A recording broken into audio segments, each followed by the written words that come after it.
नमस्कार, NTV India news में आपका स्वागत है। मैं हूं साक्षी। पेश है आज की प्रमुख हलचल। राष्ट्रीय विधिक सेवा प्राधिकरण नई दिल्ली के निर्देशानुसार वर्ष 2023 की अंतिम लोक अदालत का आयोजन दिनांक 9 दिसंबर को जिला मुख्यालय सीधी तथा तहसील चुरहट मझौली एवं रामपुर नेकिन में किया जाएगा। जिला मुख्यालय सीधी में प्रातः 10:30 बजे स्थानीय ADR भवन जिला न्यायालय परिसर में प्रधान जिला एवं सत्र न्यायाधीश तथा जिला विधिक सेवा प्राधिकरण सीधी के अध्यक्ष श्री संजीव कुमार पांडे द्वारा नेशनल लोक अदालत का शुभारंभ किया जाएगा। नेशनल लोक अदालत में प्रकरणों के निराकरण हेतु 21 न्यायिक खंडपीठों का गठन किया गया है। जिला विधिक सहायता अधिकारी श्री सिद्धार्थ शुक्ला ने नेशनल लोक अदालत के संबंध में जानकारी देते हुए बताया कि न्यायालय में लंबित सिविल, आपराधिक, मोटर दुर्घटना, दावा, चेक बाउंस, श्रम विवाद, पारिवारिक विवाद, विद्युत, भूमि अधिग्रहण एवं अन्य मामलों के साथ साथ जलकर व बिजली के बिल संबंधी लिटिगेशन प्रकरणों का निराकरण कराया जाएगा। प्रधान जिला एवं सत्र न्यायाधीश श्री पांडे ने आमजन से जिनके राजीनामा योग्य प्रकरण न्यायालय में लंबित हो अथवा बैंक वसूली, जलकर व बिजली के बिल संबंधी लिटिगेशन प्रकरणों का निराकरण दिनांक 9 दिसंबर 2023 को आयोजित नेशनल लोक अदालत में कराने की अपील की है। मध्य प्रदेश में विधानसभा के चुनाव अब खत्म हो गए हैं। मध्य प्रदेश में बीजेपी ने प्रचंड जीत हासिल की है और जल्द ही सरकार का गठन होने वाला है। ऐसे में अब हारी हुई पार्टियां अपनी हार पर मंथन कर रही हैं। सीधी विधानसभा क्षेत्र में भारतीय जनता पार्टी के उम्मीदवार ने भारी बहुमत के साथ जीत हासिल की है। ऐसे में चुनाव लड़ने वाली पार्टियों जिनमें कांग्रेस, समाजवादी, आम आदमी पार्टी अपनी हार के कारणों की समीक्षा कर रही है। 8 दिसंबर को समाजवादी पार्टी के उम्मीदवार रामप्रसाद यादव ने शहर अपने कार्यालय में पार्टी कार्यकर्ताओं और पदाधिकारी के साथ विधानसभा सीधी में हुई हार के कारणों की समीक्षा की। समीक्षा के बाद सीधी विधानसभा से समाजवादी पार्टी के उम्मीदवार राम प्रताप यादव ने NTV इंडिया न्यूज के साथ चर्चा के दौरान पार्टी के हार के कारणों की जानकारी दी और कहा कि यहाँ हम लोगों की शिकायतों को नजरअंदाज किया गया। इसके साथ ही राम प्रताप यादव ने आरोप लगाया कि बीजेपी और कांग्रेस ने यहाँ पर धन बल का उपयोग किया, जिसकी वजह से हम पराजित हो गए। आगे उन्होंने कहा कि हमें 5000 वोट मिले हैं, जो कम नहीं होते हैं। उन्होंने कहा कि हम आगे इससे भी ज्यादा ताकत के साथ मैदान में आएंगे और जनता की समस्याओं के लिए संघर्ष करेंगे। इसके साथ ही राम प्रताप यादव ने NTV इंडिया न्यूज के पूछे गए अन्य सवालों के भी जवाब दिए। देखिए, ऐसा है कि सबसे पहले मैं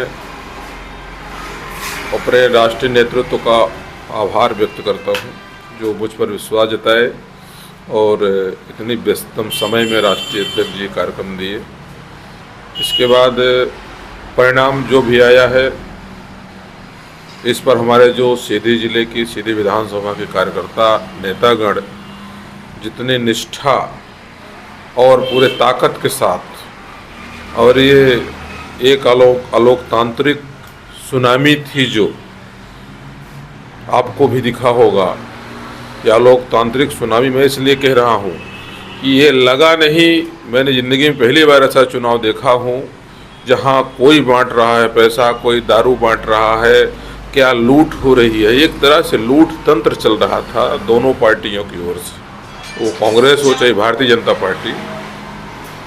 इसमें कोई एक्शन नहीं दिखा। कई जगह शिकायतें भी की गई, उस पर कोई एक्शन नहीं दिखा। तो मैं मानता हूं कि ये चुनाव का परिणाम जैसा भी है, इस तूफान में यदि हमारे साथ 5000 लोगों ने हमको वोट दिया है, तो मैं मानता हूं कि सीधी जिले में निष्ठावान लोगों की कमी नहीं है। एक मजबूत संगठन समाजवादी पार्टी का है और आने वाले समय में निश्चित रूप से सफलता समाजवादी पार्टी को मिलेगी। आने वाले समय में अब लोकसभा बहुत नज़दीक हैं, बहुत ही जल्दी लोकसभा का चुनाव आएंगे। जिस तरह के हालात बने हुए हैं, ऐसे में अब क्या रणनीति रहेगी आपकी? कुछ नेता तो कह रहे हैं कि अब ऐसे हालात में तो चुनाव लड़ना भी उचित नहीं है, क्या कहेंगे आप?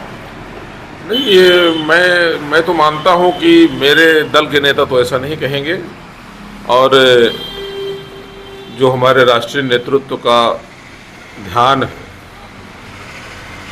तो इस बात को नहीं मानते हैं। उन्होंने राष्ट्रीय अध्यक्ष जी, अब शायद आप लोग सुने होंगे, अभी हाल में बोले हैं कि भाई हमने कांग्रेस के भरोसे रह गया और कांग्रेस ने लास्ट में हमको धोखा दिया।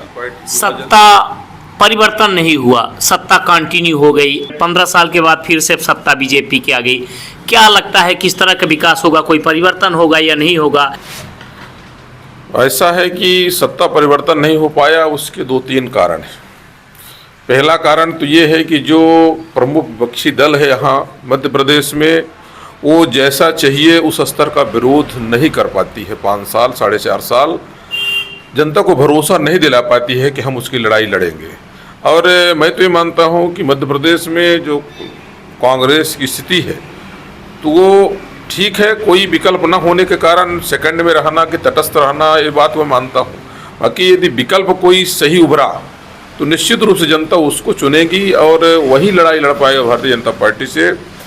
भारतीय जनता पार्टी पहली बात तो ये योजनाएं जो है लोक लुभावनी दे करके, और दूसरी बात ये किसी भी योजना को प्रसारित बहुत करते हैं। जैसे विज्ञापन में इनका ज़्यादा खर्च होता है, विज्ञापन का दे करके प्रचार करवाते हैं, और आने वाला समय जो भी हो ये दे पाएँ योजना की न दे पाएँ, लेकिन ये बात सच है कि आने वाला समय मध्य प्रदेश के लोगों के लिए बहुत बड़ी परेशानी खड़ी करेगा। जैसे पुलिस अधीक्षक सीधी डॉक्टर अमित वर्मा के निर्देशन अतिरिक्त पुलिस अधीक्षक अरविंद श्रीवास्तव, अनुविभागीय अधिकारी पुलिस चुरहट आशुतोष द्विवेदी के मार्गदर्शन तथा थाना प्रभारी कमरजी उप निरीक्षक शेषमणि मिश्रा के नेतृत्व में 88,000 रुपए कीमती 22 ग्राम स्मैक के साथ एक आरोपी कमरजी पुलिस के गिरफ्त में आया है। बताया गया कि थाना प्रभारी कमरजी को मुखबिर से सूचना प्राप्त हुई कि हनुमाना मऊगंज तरफ से होते हुए ग्राम डड़िया का दिलीप दीक्षित उर्फ डीडी काले रंग की बिना नंबर की हीरो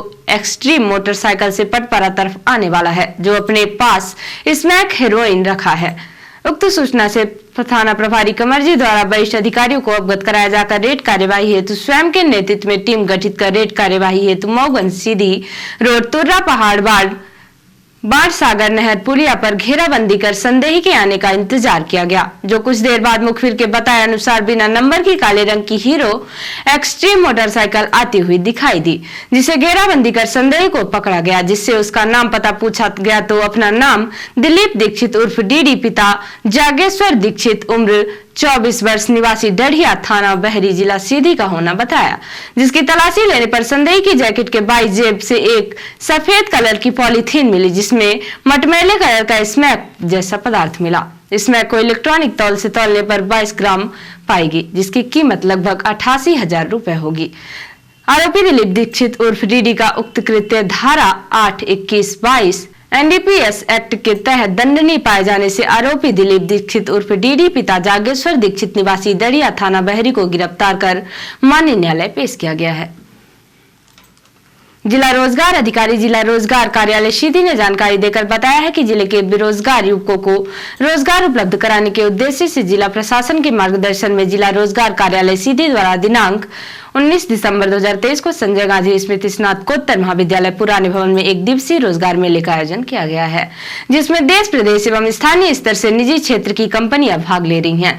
उन्होंने बताया कि दिनांक 19 दिसंबर 2023 को आयोजित रोजगार मेले हेतु Yazaki India private limited NKK enterprise के लिए योग्यता ITI ऑल ट्रेड एवं 10वीं एवं 12वीं पास प्रतिमाह एवं ओवर टाइम 102 रुपए प्रति घंटे की दर से तथा Jindal steel and power contractual Raigarh CG के लिए 8वीं पास होना आवश्यक है। रिपोर्टर हिमायू रौतेला ने बताया कि उत्तराखंड में नैनीताल नगर पालिका के लिए शासन ने राहुल आनंद को अधिशासी अधिकारी EO की जिम्मेदारी संभालने के लिए भेजा है। चार्ज लेने के बाद नवनियुक्त EO ने अपनी प्राथमिकताएं बताई। नगर पालिका भवन में EO कार्यालय में राहुल आनंद ने बताया कि वो नैनीताल को स्वच्छ और साफ रखने के साथ ही पालिका कर्मचारियों के साथ मिलकर काम करेंगे। मीडिया से बात करते हुए उन्होंने कहा कि नैनीताल को साफ और स्वच्छ रखना उनकी प्राथमिकता है। कहा कि नैनीताल में लाखों की संख्या में पर्यटक आते हैं, ऐसे में पर्यटकों को कहीं भी गंदगी या कूड़े का सामना न करना पड़े, उसके लिए प्लान बनाए जाएंगे। राहुल ने कहा कि वो नगर पालिका कर्मचारियों के साथ समन्वय बनाकर चलेंगे। इस बार हम नगर पालिका इस एक्शन के मूड में है और ये हमारा है कि हम नोटिस देंगे, आपको प्रॉपर समय दिया जाएगा एक नोटिस के उपरांत 15 दिन का समय। उसके बाद हम तुरंत जो RRC की कार्रवाई है उसको लागू कर देंगे। अगर आपने तय समय सीमा में वो बकाया राशि आप दिन जमा नहीं करते हैं तो। और दूसरी है कि हम हाई कोर्ट जो काफ़ी समय से ये मामला पेंडिंग असेसमेंट के लिए, तो इसके लिए भी हम बिल्कुल सघन प्रयास कर रहे हैं और आशा करते हैं, उम्मीद हमें कि हम अगले हफ्ते तक इसका असेसमेंट पूरा कर लेंगे, जिसके उपरांत हमें एक अच्छी धनराशि जो है बकाया वो प्राप्त होने की अनुमान है। और अब पेश है प्रादेशिक हलचल। हार के कारण खोजने में जुटी कांग्रेस। दिल्ली में एमपी कांग्रेस की समीक्षा बैठक, कमलनाथ, दिग्विजय भूरिया शामिल। टीकमगढ़ में भाजपा जिला उपाध्यक्ष समेत 6 लोगों को 4 से 4 साल का कारावास, मारपीट और तोड़फोड़ मामले में फैसला। एमपी बीजेपी विधायक दल की बैठक सोमवार को, मुख्यमंत्री का नाम होगा तय, पार्टी के 3 पर्यवेक्षक नियुक्त किए। और एमपी कांग्रेस में बड़े बदलाव की तैयारी, युवा अध्यक्ष और अनुभवी नेता प्रतिपक्ष का फार्मूला। और अब पेश राष्ट्रीय हलचल। सरकार ने प्याज एक्सपोर्ट पर मार्च 2024 तक लगाई रोक। अगस्त में 40% एक्सपोर्ट ड्यूटी लगाई थी। मोदी बोले, मेड इन इंडिया मूवमेंट चलना चाहिए। उत्तराखंड ग्लोबल इन्वेस्टर्स समिट ने कहा, धरना सेठों के लिए विदेश में शादी फैशन। मऊ में हल्दी के रस्म के दौरान दीवार ढही, 6 की मौत। 17 महिलाएं जेसीबी से हटाया गया मलबा, शादी वाले घर पर मचा कोहराम। और तमिलनाडु में होसूर में भारत की सबसे बड़ी आईफोन फैक्ट्री लगाएगा टाटा ग्रुप। इससे 50,000 लोगों को रोजगार मिलेगा। तो ये थी आज की प्रमुख हलचल। नमस्कार।